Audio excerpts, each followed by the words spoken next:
this time, tayo po ay magbibigay pansin para po sa mensahe po ng Panginoon. At sa ating pong magiging pag-aaral, magbibigay pansin po tayo sa napakagandang pagtuturo ng salita ng Diyos. Ano po? At ito po ay ang message na pinamagatan ko pong Trusting the Lord's Leading. Trusting the Lord's Leading. Okay? Yung pagtiwalaan po natin ang leading ng ating pong Panginoon, ang pangunguna ng ating Panginoon. Si Sir Marivic Alipio, masayang pagsubaybay, tama ba? So, Sister Marivic, yes. Okay, very happy to see your name sa ating sa salo-salo ngayon. Sister Marieta Aranas, kay Sister Annette Kagiyat. So, thank you so much sa inyo. Alright, ang ating pong magiging teksto para sa ating pong mensahe, again, the title of my message this morning, Trusting the Lord's Leading. Psalm chapter 25 verses 4 and 5. Siguro po babasahin ko na po mismo yung pong verses 1 to 5. Okay? Psalm chapter 25 verses 1 to 5. Unto thee, O Lord, do I lift up my soul. O my God, I trust in thee. Let me not be ashamed. Let not mine enemies triumph over me. Yea, let none that wait on thee be ashamed. Let them be ashamed which transgressed without cause. Shew me thy ways, O Lord. Teach me thy paths. Lead me in thy truth, and teach me. For thou art the God of my salvation. On thee do I wait all the day. So ito po ang pinaka-key text po natin. Alright? Shew me thy ways, O Lord. Teach me thy paths. Lead me in thy truth, and teach me. For thou art the God of my salvation. On thee do I wait all the day. Let us pray.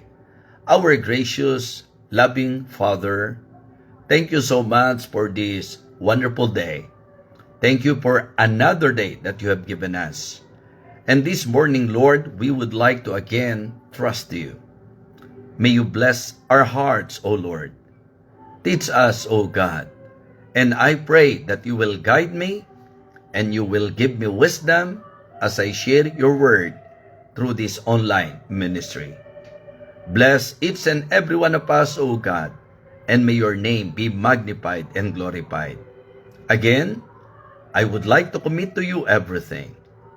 For all of these things I ask and pray in Christ's most holy name.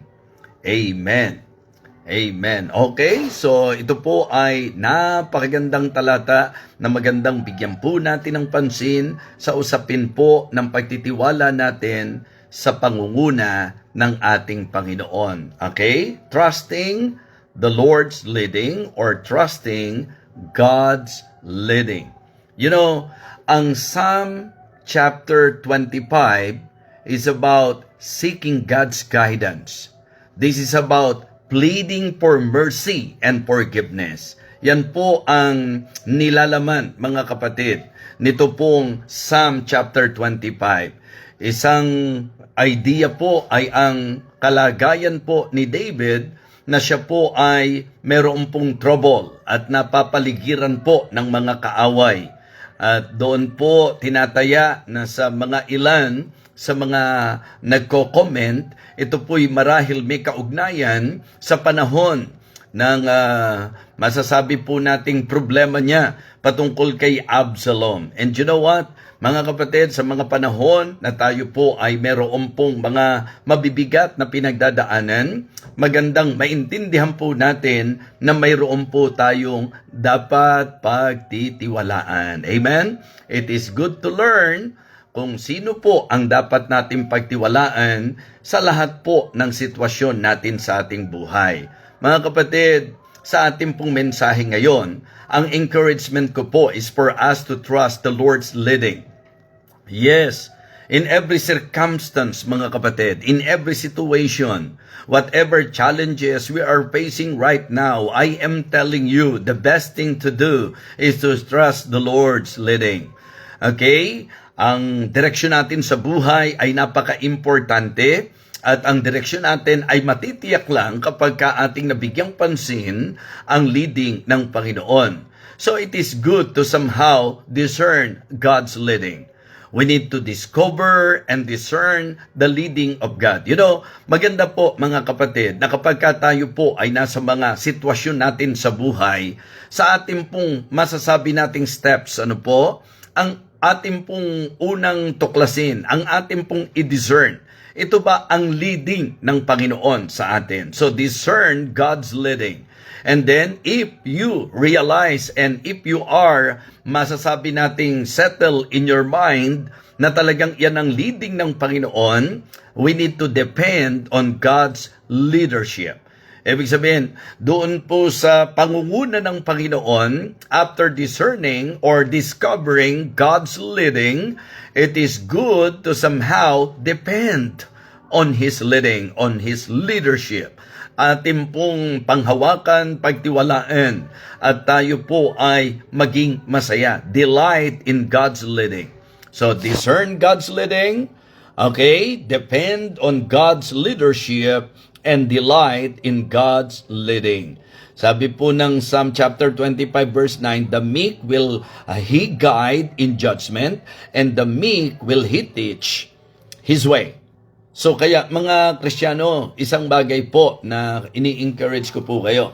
Kasi ang sabi po ni David, ito po ang kanyang pleading, ito po ang kanyang prayer, ito po ang kanyang paghanap sa tinatawag nating direksyon o pangunguna po ng Panginoon.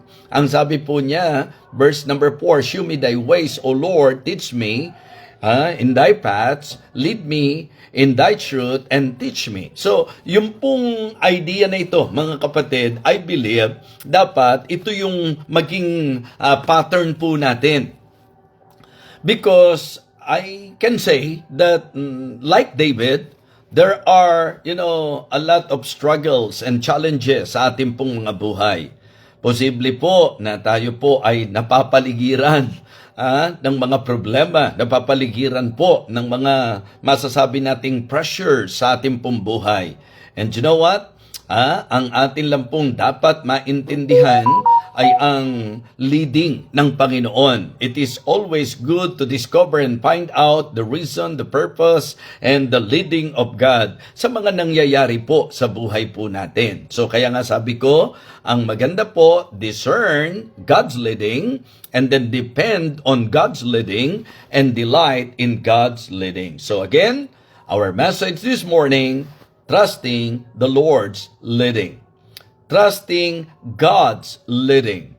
So number 1, it is good for all of us to seek God's path. Diba? Atin pong hanapin ang daan ng Panginoon. Diba sabi niya, show me thy ways. Show me thy ways. Ipakita mo sa akin ang iyong daan, Panginoon. O Panginoon, turuan mo ko sa aking lakad, sa aking daanan. Mga kapatid, ang ating pong magandang laging pangahawakan, if we really want to seek God's way, God's paths, siyempre po, salita ng Diyos. Because sa lagi natin pong napapakinggan, Psalm chapter 119 verse 105, "Thy word is a lamp unto my feet and a light unto my path." So, seek God's path, mga kapatid. Ang hanapin natin yung daan ng Panginoon. Sa Psalm 27 verse 11, halos pareho po. Ang sabi niya, "Teach me thy way, O Lord, and lead me in a plain path." Ito ang dapat maging prayer natin. Ito ang dapat maging striving po natin. Ito ang dapat hinahanap po natin, yung daan ng Panginoon. Paalala po, huwag na huwag kang hahakbang kung wala kang katiyakan na yan ang daan ng Panginoon. Don't you ever make any decision without the assurance of God's guidance. Make sure that that is really the path of God. The God-given path in all thy ways. Remember, in Proverbs chapter 3 verse number 6, "In all thy ways acknowledge Him, and He shall direct thy path." Meron pong isang magandang talata po na po pwede rin po nating ma-consider. Ito po yung sa Psalms, Psalms chapter 32 and verse number 8. Psalm chapter 32 and verse number 8. I will instruct thee and teach thee in the way which thou shalt go. Diba? I will instruct thee and teach thee in the way which thou shalt go. I will guide thee with mine eyes. Diba? In fact, ang sabi po, I will counsel thee with mine eyes. So, napakahalaga po na ang bawat Kristiyano, ang kinakailangan po, mga kapatid, ay ang ating hanapin ang daan ng Panginoon. So, it is always important for us believers to make sure that the way or the path we are treading is the God-given path. Yun po, huwag kang hahakbang, huwag kang magdidesisyon na hindi mo nakikita na iyan ang daan ng Panginoon para sa iyo. So, kaya yun po ang unang binibigyan ko po ng pansin, mga kapatid. Seek God's paths. Diba? Sa Proverbs 3, yun po yung paborito ng marami. Yung trust in the Lord, verses 5 and 6, trust in the Lord with all thine heart, and lean not unto thine own understanding. In all thy ways acknowledge Him, and He shall direct thy path. So, ang katiyakan ng ating daan ay masusumpungan natin sa salita ng Panginoon. So, in seeking God's path, make sure that your basis is the Word of God. Hindi po yung opinion ng kung sino-sino. Hindi po yung pagbabakasakali. Alam niyo po, mga kapatid, yung concept kadalasan, sinasabi po natin na ang buhay daw po is like, gambling. Diba? Talagang life, in reality, life itself is a gamble. That's not true. If you are a believer, ang buhay po natin ay mayroon pong masasabi nating purpose.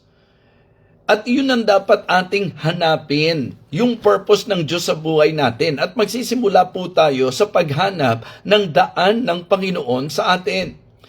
Ang kadalasan po, napapariwara tayo kapag humahakbang po tayo sa walang kasiguruhan. Kaya, Kristiyano, let us enjoy the advantage na tayo po bilang Kristiyano, may salita ng Diyos na magtuturo at gagabay po sa atin. Yun ang malaking kaibahan Yun po ang malaking advantage. This is an advantage ng bawat mananampalataya that we have the Bible with us that can guide us and can teach us kung ano po ang lakad na dapat nating tahakin, ang daan na dapat nating tahakin. So, seek God's path.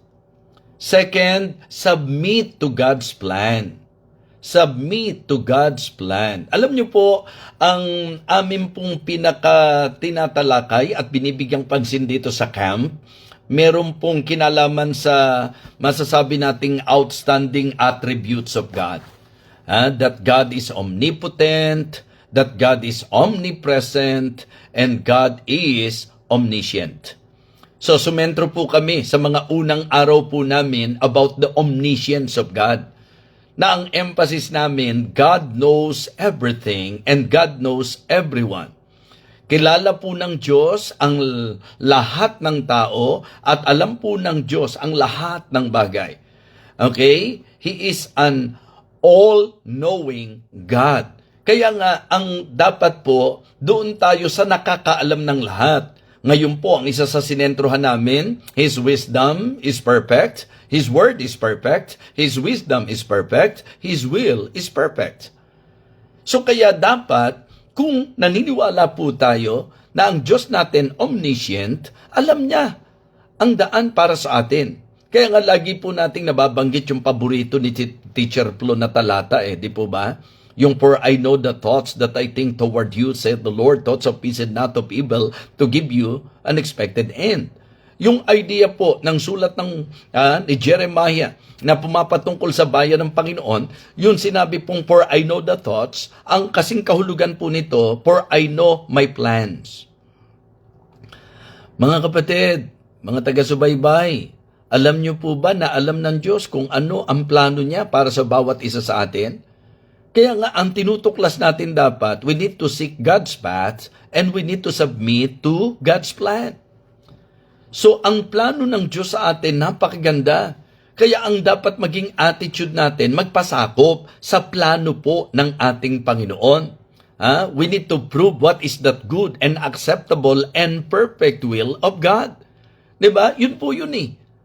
Kung ano po yung perfect will of God. Hindi pwedeng sapalaran, hindi po pwedeng baka sakali. Sabi ko nga po, i-enjoy natin ang privilege natin that being a believer, being God's child, ang advantage natin, may magandang plano ang Panginoon, may Biblia tayo na kung saan itinuturo ang tamang direksyon. So be guided mga kapatid and let us submit to the plan of God sa ating pong mga buhay. Kaya sa totoo lang, pag kami napapariwara ang buhay, wag po nating isisi sa Diyos. Hindi po kasalanan ng Diyos yun, mga kapatid.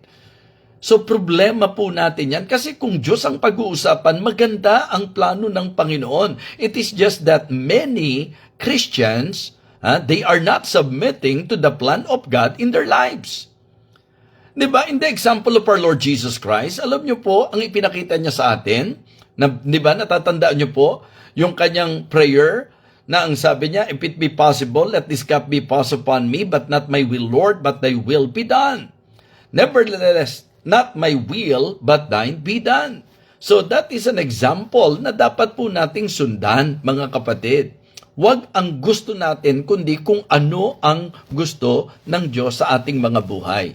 Kaya nga, mga kapatid, yun po ang unang isinishare ko po sa inyo. Diba? So, ang maganda po, yung talagang tiwala.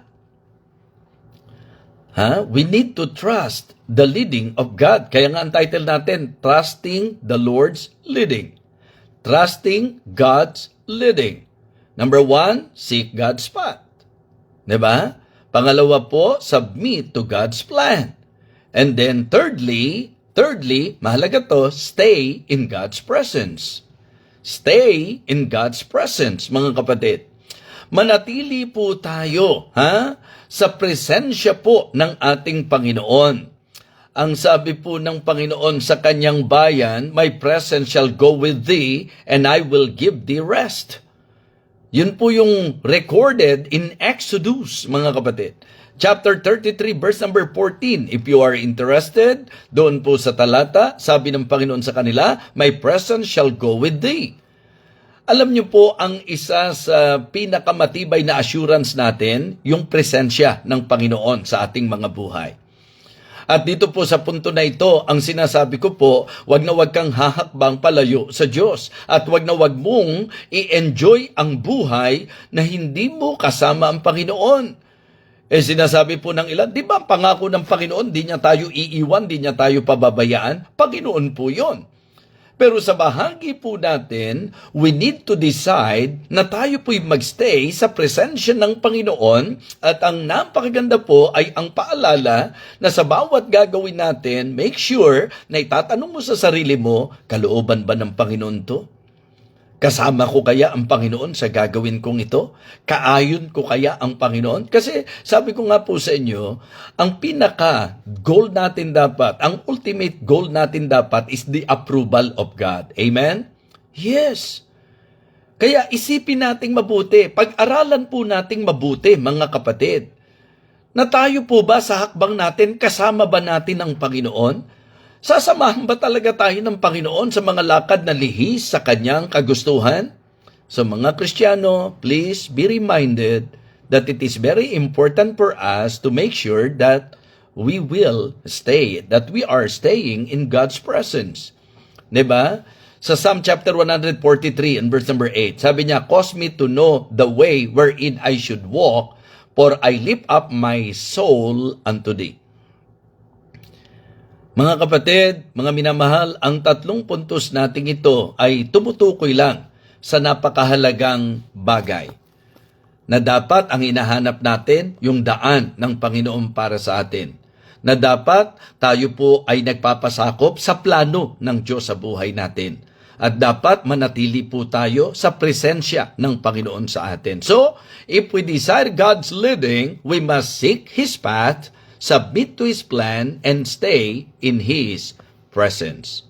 Ang sabi po ng Psalm chapter 73, I know na malinaw po sa atin ang context na ito, mga kapatid, sa Psalm 73. Ito po yung patungkol kay Asaph na talagang medyo dumating siya sa punto na naging mali ang takbo ng kanyang isip, na naghili siya doon sa mga masama, na buong laya na nagagawa ang lahat ng gusto nilang gawin, na siguro ang tingin niyan, palad naman nila, walang bawal-bawal sa kanila, ginagawa ang lahat ng kanilang maibigan, until niliwanagan siya ng Panginoon at natauhan po siya na talagang, di ba, sabi po roon, until I went into the sanctuary of God, then understood I their end.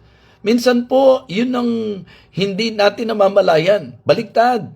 Ang Kristiyano ang dapat maging hamon sa marami at kainggitan ng mga hindi Kristiyano.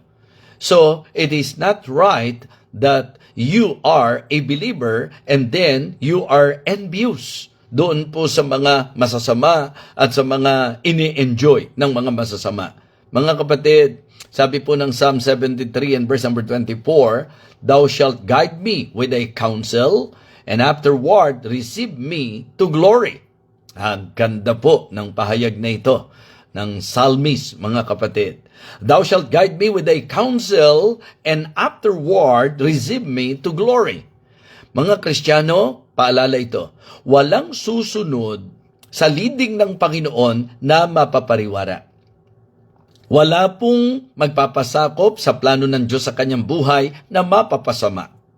Titiyakin ko po sa inyo, mga kapatid, na kapag ka ang sinunod natin at ang pinagtiwalaan natin ay ang leading ng Panginoon sa buhay natin, you will surely enjoy the blessing of God in your life. Kumbaga mga kapatid, yung sinabi niya sa kanyang bayan na ang ibibigay po niya, di ba? Yung alam ko, yung iniisip ko para sa inyo. Alam niyo mga kapatid, yung palang napakatamis na katotohanan na bilang Kristiyano, alam niya yung iniisip niya. May iniisip siya para sa atin. May magandang plano siya para sa atin. Meron pong makabubuting plano at mabuting plano ang Diyos sa atin. So, yun po ang dapat natin pong kasabikan. Yun po yung dapat natin talagang isabuhay, mga kapatid. Ang atin pong maging prayer ay ang katuparan ng plano ng Diyos sa ating buhay. Kaya nga, ang lahat ay dapat magsimula sa pagtitiwala. We need to trust God's leading in our life. Alam niyo kung si Joseph hindi nagtiwala sa kung paano po ang naging leading ng Panginoon sa kanya at nag-react po siya negatively doon sa mga unfavorable and unpleasant experience and situation like some of the believers are doing that when, they experience the unpleasant, unfavorable experience, nagre-react po, and because of that, nasisira na yung direksyon ng Panginoon sa kanila, gumagawa na po ng sariling hakbang, nawawala na po doon sa path ng Panginoon at hindi na po handang magpasakop sa plano ng Panginoon at lumalayo na po, titigil sa pagdalo, tapos po gagawa ng kanyang sariling paraan, ng kanyang sariling diskarte. Mga kapatid, mga minamahal, stay in God's presence. Yes. 3 bagay po ang tinalakay natin ngayon sa ating pong pag-aaral at pagsasalo-salo. Ano po ang title natin? Trusting the Lord's Leading. Trusting the Lord's Leading. 3 puntos po ang aking naibahagi sa inyo. Number 1, seek God's path. Number 2, submit to God's plan. Number 3, stay in God's presence. How about you this morning? How about you today? Are you doing the will of God in your life? Are you treading the path, the God-given path? Are we submitting to the plan of God? Mga kapatid, yun lang po ang kailangan nating tiyakin na nasa daan tayo ng Panginoon, nasa plano tayo ng Panginoon at nasa presensya tayo ng Panginoon. Kapag ka po ganon, mga kapatid, ililid tayo ng Panginoon sa glory. I am very sure that we will enjoy the result ng ating pong pagsunod at pagtitiwala sa leading ng Panginoon. So dito sa ating pong pag-aaral, makikita nyo po na ang disobedience ay pagpapakita ng kawalan ng tiwala sa Diyos. Yung ating pong pagbabackslide, yung ating pong paggawa ng sarili nating paraan, yung pagdiskarte po natin, yan po'y pagpapakita na hindi tayo nagtitiwala sa Diyos. Kasi kung nagtitiwala tayo sa Diyos, ating pong hahanapin ang kanyang daan, magpapasakop tayo sa kanyang plano, at mananatili lang tayo sa kanyang presensya. Nawa tayo po ay napagpalang muli dito po sa ating naging pag-aaral, dito po sa Believer's Breakfast with BFDB. Kaya mga kapatid, tuloy lang po tayo sa pagsasalo-salo sa salita ng Diyos. Ituloy lang po natin, mga kapatid, ang pakikinig ng mga mensahe na magpapaalala sa atin ng napakahalagang aral ng Diyos para sa atin. What is important in our life, being a believer, is the guidance of the Lord, the direction of the Lord, the leading of the Lord. So please, trust the Lord's leading. Let us pray.